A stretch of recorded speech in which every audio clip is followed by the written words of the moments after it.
Bienvenue sur le podcast du site Je bosse en grande distribution.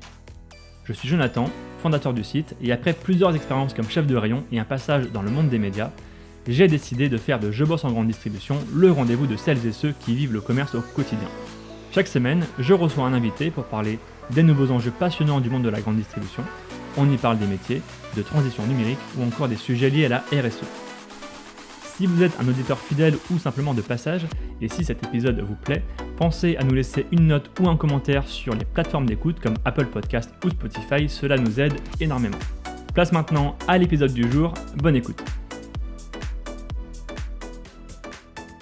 Bonjour Arnaud. Bonjour Nathan. Vous êtes le directeur commercial et marketing de PubAudit.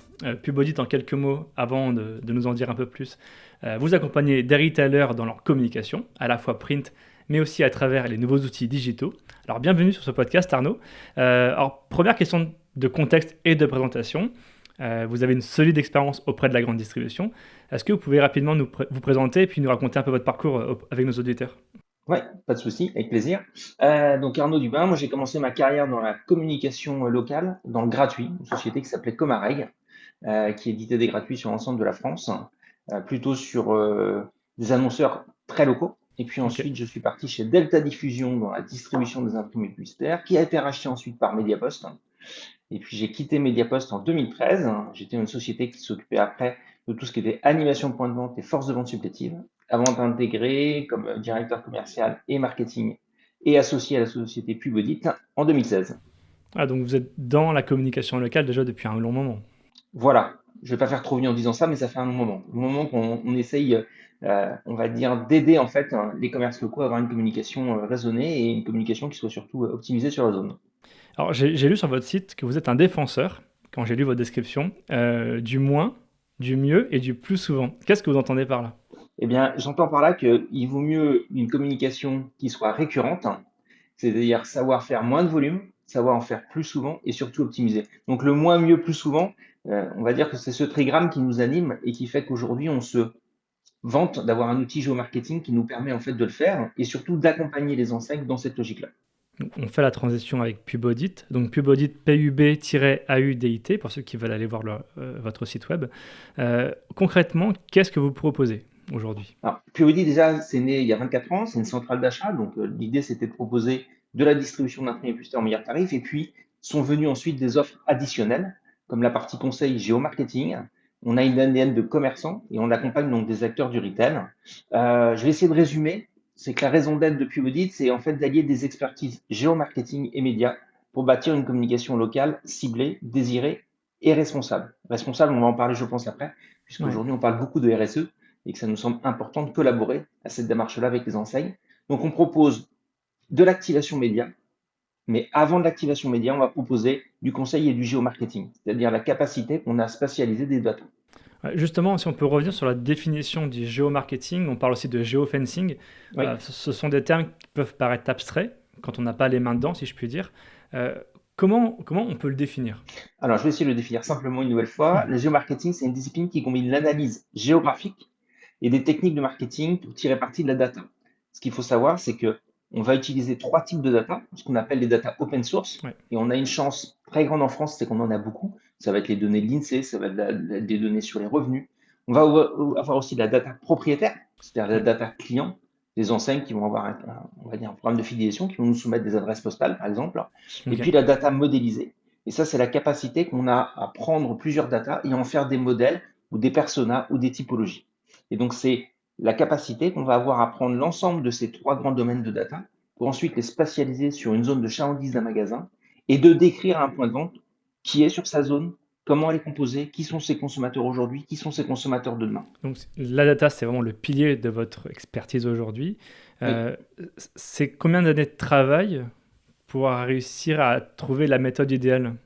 Alors globalement, ça fait depuis, on va dire, ça fait 12-13 ans qu'on est dessus. On a mis nos premières typologies, c'est-à-dire la capacité en fait à créer de la data modélisée. On l'a fait à partir de 2018. Et puis après, on a toute une source en fait de nos clients qui nous accompagnent, qu'on a accompagné aussi. On en parlera tout à l'heure et qui nous ont permis aujourd'hui de proposer une offre complète. Encore une fois, le géomarketing, c'est qu'un outil. Derrière, il faut savoir l'analyser. Bien sûr. Et une fois qu'on l'a analysé, c'est activer les bons médias. Dernière question sur la data, enfin avant-dernière question sur la data. Vous parliez data d'open source. Oui, Ces données, alors moi je ne suis pas un expert de la data, donc ces données sont publiques. oui. À quelle fréquence sont-elles mises à jour et comment ça se passe? Est-ce que vous allez les chercher? Est-ce que vous avez une veille pour pour justement pouvoir améliorer votre outil? Ouais. Alors, on va les chercher. Il y a des remises à jour qui sont faites par l'INSEE. Ouais, tout à fait. Il y a des mises à jour. Après, il y a des données INSEE qui vont être plus vieilles, qui vont dater de 3, 4 ans, et elles sont mises à jour en fait tous les ans. Donc, on va les actualiser. Puis, il y a des données qui vont être prises en fait d'études qui sont pas forcément de l'INSEE qu'on va actualiser.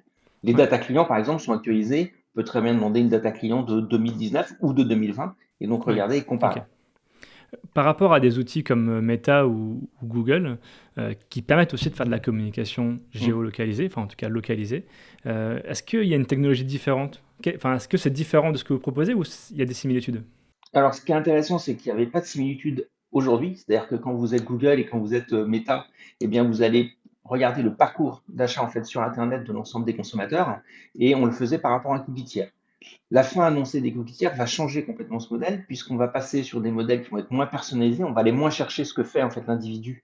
Mais par contre, on va aller regarder ce que font des groupes d'individus. Et c'est là où le géomarketing va se rejoindre dans les années à venir. C'est que nous, on analyse des groupes d'individus, des cohortes en fait de consommateurs qui se ressemblent.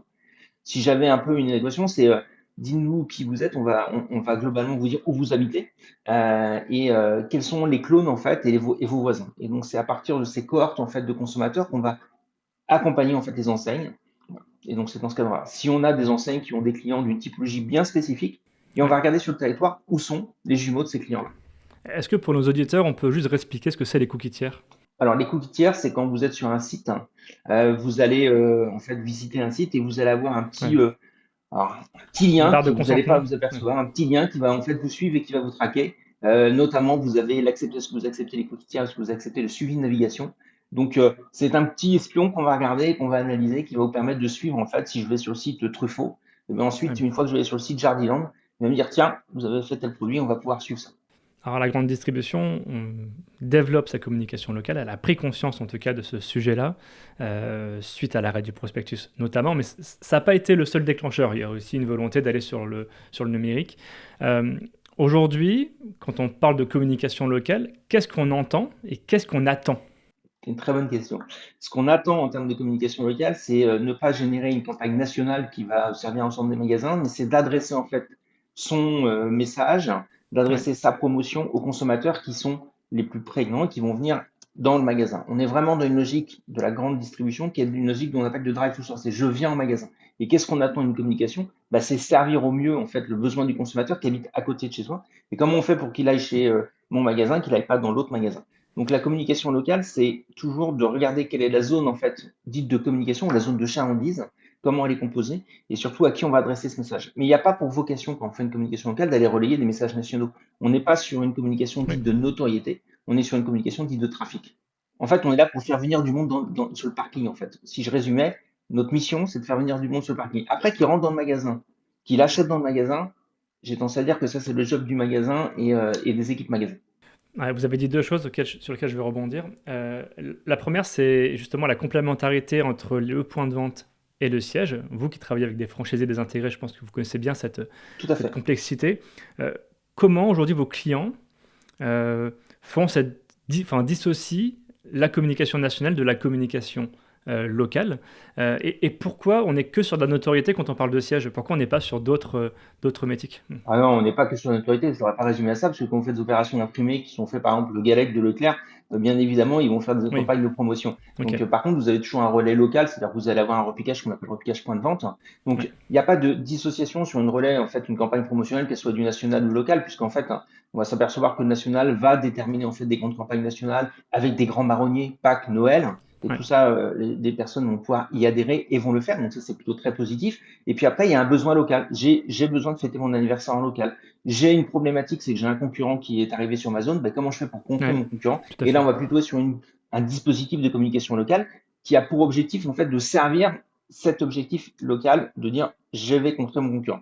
Donc, il n'y a pas de dichotomie entre, pour moi, une enseigne nationale, une stratégie de communication nationale, ni locale. Il y a simplement des besoins qui sont différents et à nous de nous y adapter. Tout à fait. On relaie des campagnes nationales, mais il faut savoir aussi qu'une campagne nationale, quand on va aller un moment ou un autre sur un territoire, peut-être qu'un magasin, il va vous commander, je sais pas moi, 30 000 inflations Facebook et puis 50 000 prospectus, bah, on ne peut pas appliquer Bien sûr. sur un territoire Ouais. exactement le même nombre d'impressions, parce que ça n'a aucun sens. Et c'est dans ce cadre-là qu'on dit on applique en fait du local, c'est-à-dire qu'on va aller cibler des zones qui sont potentiellement plus intéressantes, et ben, on Ouais. va avoir un plan de communication qui peut être différent.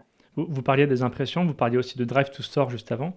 Justement, quelles sont les métriques qu'on mesure aujourd'hui? Quelles sont celles qui sont les plus pertinentes? Alors la plus pertinente, ça va être le trafic en point de vente, c'est-à-dire globalement le nombre de passages en caisse, puisqu'encore une fois, on Donc peut ça, c'est avoir. vraiment ce que vous mesurez. Ouais. Alors ça, on peut le mesurer. Alors nous, on le mesure à partir du moment où on a des personnes qui vont le mesurer avec nous. C'est-à-dire que j'ai pas la capacité, si vous voulez, sur un prospectus qu'on va le distribuer, de savoir exactement le taux de retour, sauf si on a mis un bon de réduction et qu'on est capable en caisse d'aller mettre le bon de réduction et de le mesurer. Donc ça, c'est des dispositifs qui peuvent être mis en place. Après, c'est avec le digital, il y a des promesses qui sont intéressantes dans le sens où on arrive à dire, bah voilà, on peut calculer le nombre de clics. Maintenant, la question qu'il faut se poser, c'est est-ce que le nombre de clics, c'est le nombre de personnes qui sont venues dans le magasin? C'est est-ce que toutes les interactions que je vais avoir sur les réseaux sociaux ou que je vais avoir sur Google sont des personnes qui sont venues consommer au magasin? Donc chaque média est intéressant, ils sont très complémentaires, puisque encore une fois, quelqu'un qui va consulter un smartphone, Ouais. qui va consulter un réseau social, peut un moment ou un autre aller regarder un imprimé et peut venir en magasin, donc l'objectif il est identique. Pour autant, dans la capacité et KPI, ça va être aussi ce que va mettre en place l'enseigne pour le mesurer. Ça peut être un programme de fil, le nombre de personnes qui sont venues sur une promotion et qui ont adhéré au programme de fidélisation. Et ben, on sait que sur telle semaine on a communiqué, s'il y en a plus la semaine d'après, on peut dire potentiellement qu'on a on va dire une performance incrémentale de nouveaux consommateurs, Ouais. de nouveaux adhérents. Bon. Ça, c'est les choses qui peuvent être. Je mets juste un bémol, Ouais. c'est qu'il y a peu de gens qui le font. C'est-à-dire qu'on dépense énormément d'énergie à mettre en place des campagnes, et une fois que la campagne est faite, on a l'impression que bah, ça y est, c'est fini, on a fini notre job. Alors que ce qui est intéressant, c'est justement de discuter avec l'ensemble de nos inventaires des retours.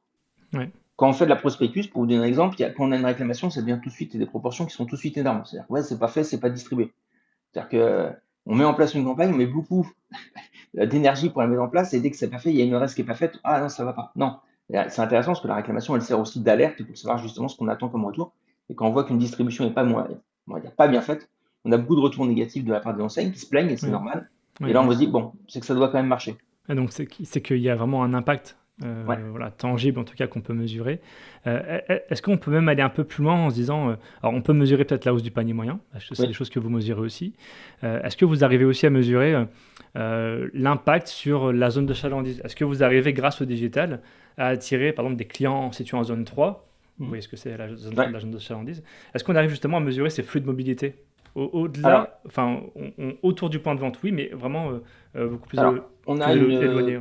si, après, je pense qu'il y a deux choses. C'est que le premier, c'est de savoir quelle est la zone d'attractivité naturelle d'un magasin. Si je vous prends par exemple un magasin qui est dans la bureautique, on sait qu'à 13 minutes, on va toucher 80% globalement de sa clientèle. Donc, c'est-à-dire que Ok. l'effort commercial pour aller au-delà de 13 minutes, ce que vous appelez la zone 3, il est énorme. Peut-être qu'il Ouais, faut y aller quand on a des grosses opérations. C'est pour ça que nous, on ne parle pas de zone 3, nous deux, mais on va de zone conquête, zone trafic et zone ouais, fidélisation. intéressant. Ouais. Ces zones conquête, c'est qu'on a un effort commercial qui va être fort, par exemple un anniversaire avec des fortes promotions, et là, on va les contacter. Moi, ce que je dis depuis des années, notamment à la grande distribution, c'est arrêter de faire systématiquement des mêmes zones de communication, mais adapter votre zone de communication à vos leviers promotionnels. Ça, c'est Quand je intéressant. suis dans un marronnier où il y a une promotion énorme, bien évidemment que je vais essayer de capter de la part de marché plus loin. À l'inverse, quand je suis dans l'entretien de mon client, je suis dans une zone de fidélisation, il faut faire des zones beaucoup plus courtes et il faut surtout investir moins en médias parce qu'on est vraiment sur, je me rappelle à mes consommateurs de proximité que je suis là. Est-ce qu'on peut donner, avant de passer à un exemple, est-ce qu'on peut donner un ordre de budget par point de vente sur une campagne de 2 semaines, par exemple, En quoi? En, en achat média? ça dépend. Alors, ça dépend. Vous voulez en achat média, quel média? Facebook? Avec quel média en Ouais, gros? en fait, c'est voilà, globalement, là, on va prendre Maxiso, parce que c'est un magasin que vous accompagnez. Ouais, Maxiso, vous allez avoir enfin, c'est très difficile parce qu'en fait, vous savez, soit sur la distribution, vous allez avoir un nombre. En fait, donner un budget, si je vous donne, je vais Ah, amener mais les ça auditeurs peut à être être une dans le faux. fourchette. Mais... Non, mais pour un point de vente, on va dire que si vous faites un bon mix entre une campagne digitale sur une zone moyenne, on va dire, allez, à 30 000 exemplaires, admettons, ou 15 000 exemplaires, on va Ouais, dire 30 000 exemplaires. Si vous faites un bon mix média, et globalement, on va être sur des budgets qui vont être de 3 ou 4 000 euros par opération. Avec le print, la distribution, on peut faire des impressions Facebook, on peut faire du display. Ce qu'il faut dire là-dessus, et le sous-jacent à votre question, c'est qu'aujourd'hui, et vous le savez bien, Jonathan, c'est qu'un point de vente, avant, il avait 4 leviers quand il était en local. Il faisait du 4 par 3, il faisait de la presse gratuite, il faisait de la presse quotidienne, puis il faisait de l'imprimé publicitaire. Et puis, en fait, avec les années et les nouveaux médias, aujourd'hui, il est rendu pas à 4, mais il est à 10 médias. Par contre, le gâteau du budget, il n'a pas bougé. Et bien donc, il sûr, se doit d'arbitrer. bien Et sûr. aujourd'hui, bah, tout le monde y va de ces grands, on va dire, ces grandes études, tout le monde y va de ces grands principes, de dire, bah, oui, il faut absolument faire ça, faire ça. Ouais, Nous, on essaie d'être assez pragmatique. Et c'est pour ça que le géomarketing, il est intéressant. C'est-à-dire que quand vous êtes sur une zone et on est capable d'accompagner Maxiso en disant, bah voilà, vous avez des zones où vous avez plutôt des personnes qui sont appétents à une communication digitale, ben on va les communiquer en digital. À Ouais, l'inverse, si vous tout à êtes fait. une population qui est plutôt appétant à des médias offline, on va les communiquer donc en prospectus ou avec du gratuit ou avec de la presse quotidienne. Et c'est là où c'est intéressant, c'est d'avoir une communication qui est hybride. Et on voit bien que tout le message qu'on veut faire passer, c'est qu'on est perpétuellement en France dans l'opposition. Alors, en plus, en ce moment, on va dire que c'est un sujet d'actualité aujourd'hui, mais on est dans l'opposition systématique et on confronte toujours une partie à l'autre partie. Nous, ce qu'on dit, c'est que le digital n'est pas l'ennemi du offline, bien au Mm. contraire, que tous Ouais. ces leviers ils doivent être bien faits. Par contre, il faut un outil, et cet outil, c'est le géomarketing. C'est-à-dire qu'à un moment ou à un autre, il y a peut-être des zones qu'on va déterminer comme étant uniquement digitales et on ira adresser uniquement ces zones en digital.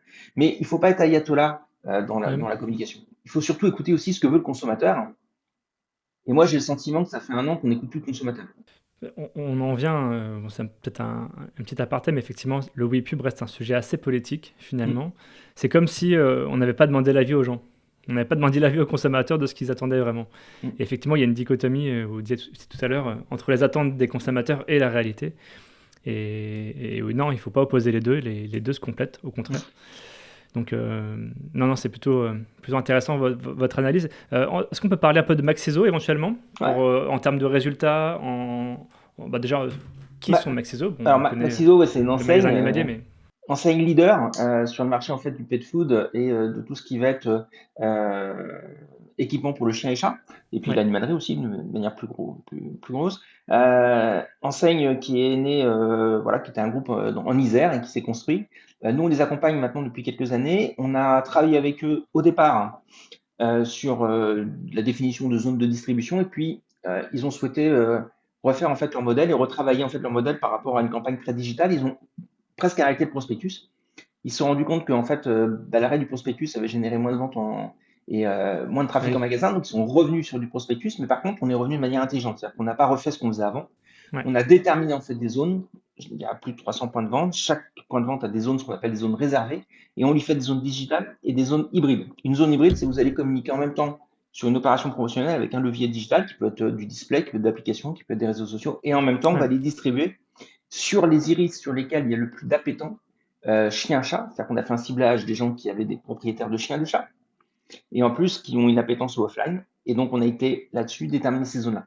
Donc on les accompagne maintenant depuis 4-5 ans.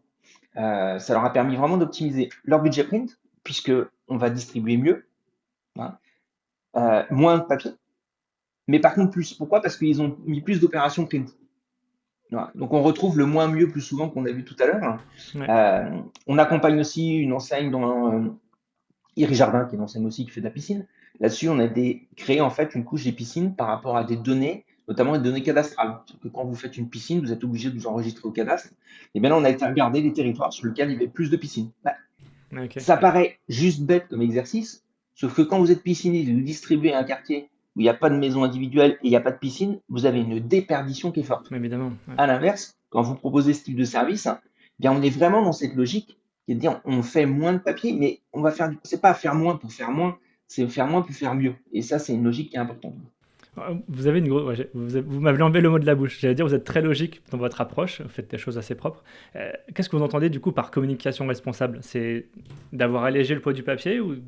Bah, la commission responsable, c'est d'aller adresser le bon message avec le bon canal à la bonne personne. C'est uniquement ça. Au mieux d'être, encore une fois, d'avoir des messages qui sont très forts. On arrête. En France, on prend, on arrête. Ben non, arrêtons d'arrêter. Et on va simplement essayer d'avoir un bon mix média qui va être cohérent et surtout intelligent. Et la démarche RSE, Ouais, encore une fois, c'est pas que l'écologie. Voilà. Et c'est là où ce qui est important de dire à un moment ou à un autre, c'est qu'on a eu des grands effets d'annonce de grands distributeurs, ils se sont mis sur le palier de l'écologie. Mais pour moi, c'est pas le problème de l'écologie. Le problème du RSE, c'est sociétal, c'est une responsabilité sociétale et économique. Quand vous faites du papier, vous faites vivre une branche. Quand vous faites du numérique, vous faites vivre une branche. Donc ça, c'est important déjà. Et puis le deuxième point, c'est quand vous faites tout un travail d'optimisation, ben encore une fois, vous allez faire moins de papier. D'accord. Donc vous allez être sur une communication qui va être ciblée. Et donc, je vais toucher la bonne personne. Moi, ce qui nous intéresse et ce qui nous anime tous les jours, c'est toucher le bon individu, c'est d'éviter la déperdition. Et tout le travail qu'on fait, c'est ça. C'est pour ça qu'on se dit à un moment ou à un autre qu'on a une approche qui est RSE. mm, Et puis encore une fois, qu'on va adresser le bon message à la bonne personne, mais avec le bon outil, bah, c'est là où c'est intéressant. Il y a des personnes aujourd'hui qui ne se rendent pas compte que, il y a eu un rapport de l'ADEME la semaine dernière qui est sorti, mais le petit smartphone, c'est bourré de métaux rares, c'est fait, mais personne, mais tout le monde s'en fiche. Pourquoi? Parce que c'est pas produit chez nous. C'est produit en Afrique et qu'on extrait des mines et que ça, on ne le voit pas. Ouais, Le ouais. papier, ça se voit. Voilà. Et nous, ce qu'on dit, bah, c'est que le papier, ça se voit, mais c'est propre parce que ça se recycle. Mais par contre, arrêtons de le faire de manière non intelligente, comme, encore une fois, la grande distribution l'a fait, grande distribution alimentaire l'a fait depuis des années. La grande distribution spécialisée, je trouve, est souvent plus en avance sur ce sujet-là que la grande distribution alimentaire, et pourtant, ils ont moins de bases clients que la grande distribution alimentaire. Ouais, c'est intéressant. Et d'ailleurs, vous accompagnez aussi à une autre enseigne de la GSS, c'est le groupe Abufa avec Xun et H&H, je crois. HH, oui, tout à fait. C'est ça. Est-ce que vous voulez aussi dire quelques mots peut-être sur ce que vous faites avec eux? Alors, bah, on a fait le même exercice qui a été de dire, bah, voilà, qui sont vos clients? Ouais. Et en fait, on a regardé, on a aujourd'hui 25 typologies de clients qu'on a répartis en 50 classes d'âge. Et les clients aujourd'hui du réseau H&H, des meubles H&H, ben, sur 25 typologies, c'est 4 typologies. Donc, quand on fait une zone, on va aller cibler les secteurs sur lesquels vous avez une surreprésentation des personnes qui sont des consommateurs de H&H.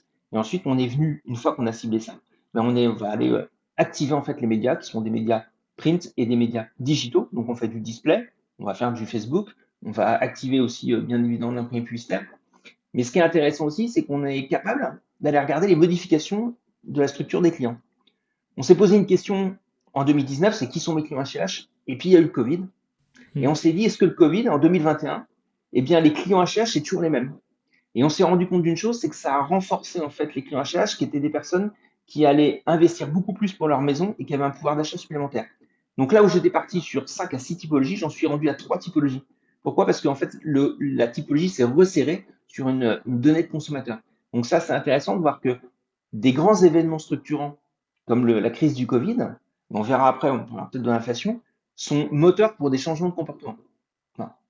Et pourquoi je dis je vais parler de l'inflation, c'est qu'au moment où il y a l'inflation, on a le débat sur le imprimé publicitaire qui, lui, et vous qui venez de la grande distribution, vous le savez bien, ce qui permet en un clin d'œil et quand on a regardé en fait le catalogue, d'aller faire le choix de ses courses et surtout Bien sûr. d'activer son panier pour que bah, celui-là soit un panier qui soit, on va dire, en fait de promotion et qui va permettre de gagner en pouvoir d'achat.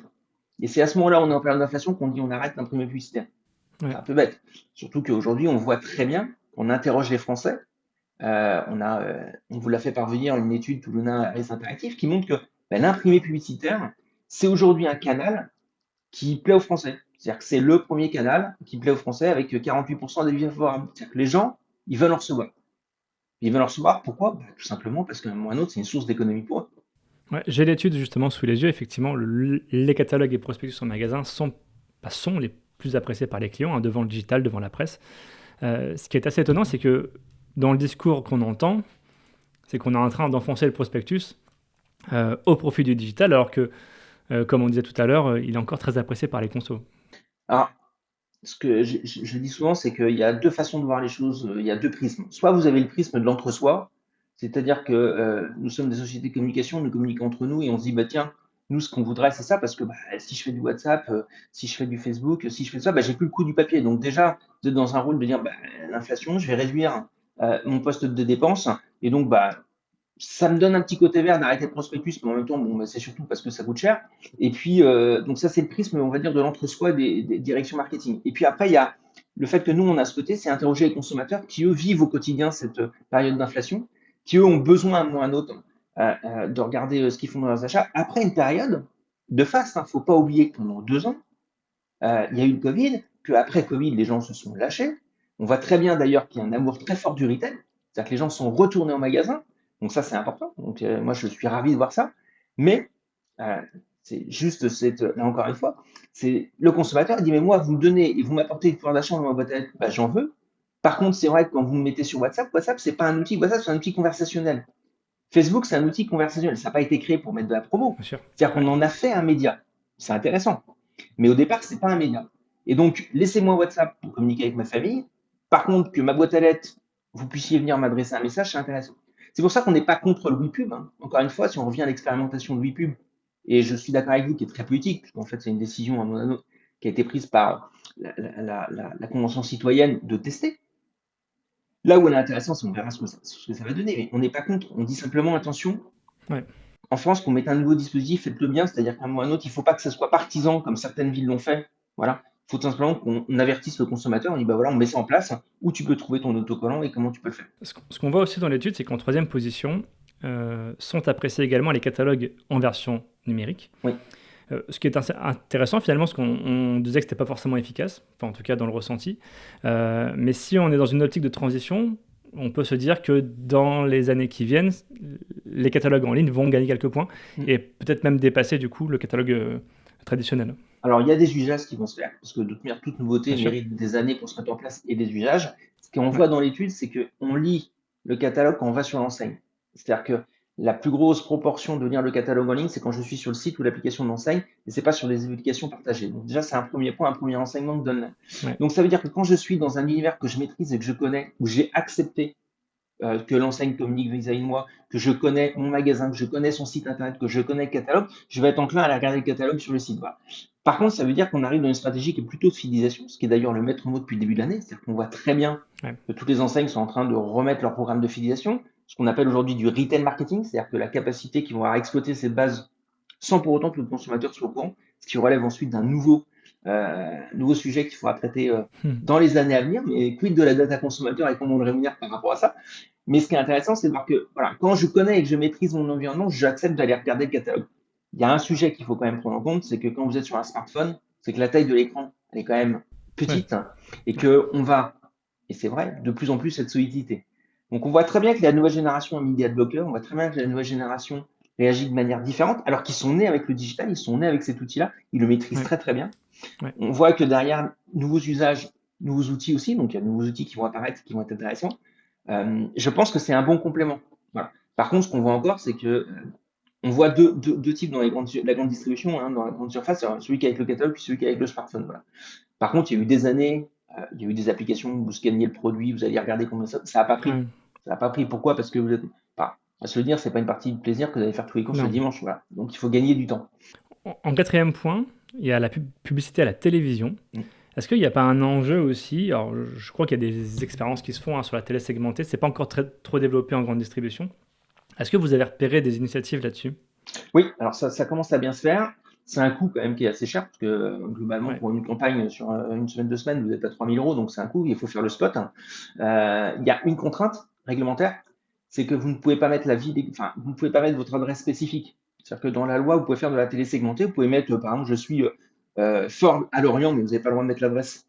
Pourquoi? Parce que ça a laissé du pouvoir par rapport à la presse et par rapport voilà, donc par rapport aux radios locales aussi. Donc il y a une loi qui est Ouais. en train de se mettre en place, mais il y a une réglementation. Là où c'est intéressant, c'est qu'on va avoir en fait une TV qui va être personnalisée. Ça, je trouve que c'est intéressant. Attention par contre à l'audience. C'est-à-dire qu'on en parle beaucoup. Aujourd'hui, TF1 le fait, on voit très bien que France 2 le Bien fait, sûr. on voit qu'Orange s'y est mis aussi, bien évidemment. Ouais. Donc on voit que c'est en train de prendre. Après, ça sera une déclinaison pour moi des campagnes nationales pour que ça soit moins cher. On sera dans une communication d'image et de notoriété, et on ne sera pas dans une communication de la promotion ni d'un temps fort, puisque la télé, encore une fois, c'est un seul message. On est là plutôt pour faire rêver. Donc je trouve que c'est Mm. intéressant. Il y a un vieux média qui marche bien aujourd'hui, c'est le cinéma en local. C'est vrai, on n'en parle pas beaucoup. Donc ça permet de développer la notoriété, ça permet de s'installer la marque dans son zone de chalandise. Donc ça, je trouve que ça. Non, moi je suis pour qu'on teste tout ça. Après, attention, et le vrai enjeu qu'on va avoir dans les années à venir, c'est de passer d'une communication de volume sur l'ensemble des supports, soit off et online, à des médias d'attention. C'est-à-dire que quand je regarde un smartphone, je suis attentif combien de temps quand je regarde un smartphone. Quand vous regardez un Mm. smartphone, vous êtes sollicité en moins d'une seconde, vous avez déjà 4 ou 5 sollicitations. Donc ce qui va être important, c'est pas le volume, mais ça va être l'attention qu'on va porter. Est-ce que je suis plus attentif à une pub télé? Est-ce que je suis plus attentif à une pub sur Facebook? Est-ce que je suis plus attentif quand je lis un prospectus? Et le vrai enjeu pour moi dans les années à venir, il va être celui-là.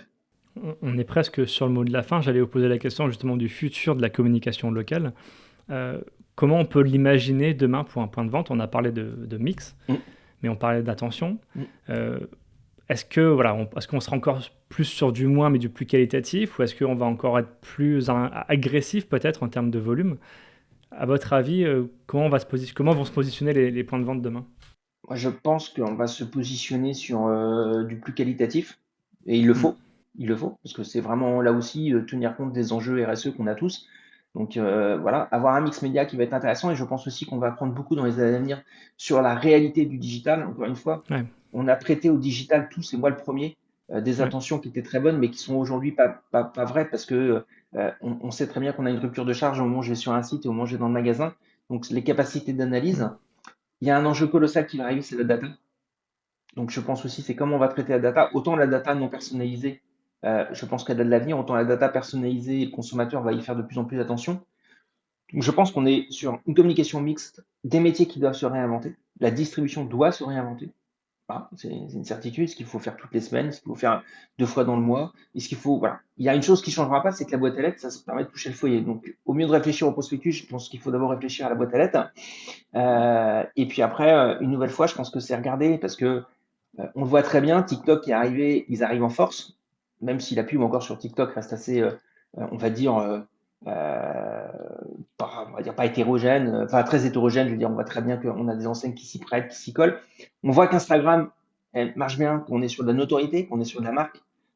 Donc je pense que tous ces médias vont trouver une place à un moment ou à un autre, mais qu'on va analyser beaucoup plus les résultats et que dans les années à venir, on sera beaucoup plus fort pour proposer des X médias pertinents. Donc je pense que ça passera par ça. Moins, en revanche, je pense qu'il faudra multiplier les moments de communication avec le consommateur pour ne pas se faire oublier. Merci beaucoup Arnaud pour cet échange très dense sur le géomarketing et sur votre expertise hyper passionnante. Merci Jonathan de nous avoir invités. On regarde ça avec attention et toujours beaucoup de questions pertinentes, donc c'est toujours top. Content de vous avoir eu en tout cas. Merci Arnaud. À bientôt. Merci à tous d'avoir écouté ce podcast jusqu'ici. Pour retrouver des informations sur notre invité et accéder à différentes ressources, cliquez sur la description pour en savoir plus. Ce podcast est produit par le média indépendant Je bosse en grande distribution. Chaque semaine, nous proposons un regard différent sur la vie des magasins, des enquêtes, des décryptages, des témoignages. Retrouvez-nous sur notre site et rejoignez la première communauté des professionnels de la grande distribution. Sur Facebook, LinkedIn, Instagram, TikTok, vous êtes plus de 450 000 à nous suivre. Vraiment, un grand merci pour votre fidélité. Et pour celles et ceux qui veulent aller plus loin, nous proposons toute une série de ressources et d'accompagnements à destination des commerces. Pour en savoir plus, cliquez dans le menu Agence ou ressources sur l'accueil de notre site. À bientôt!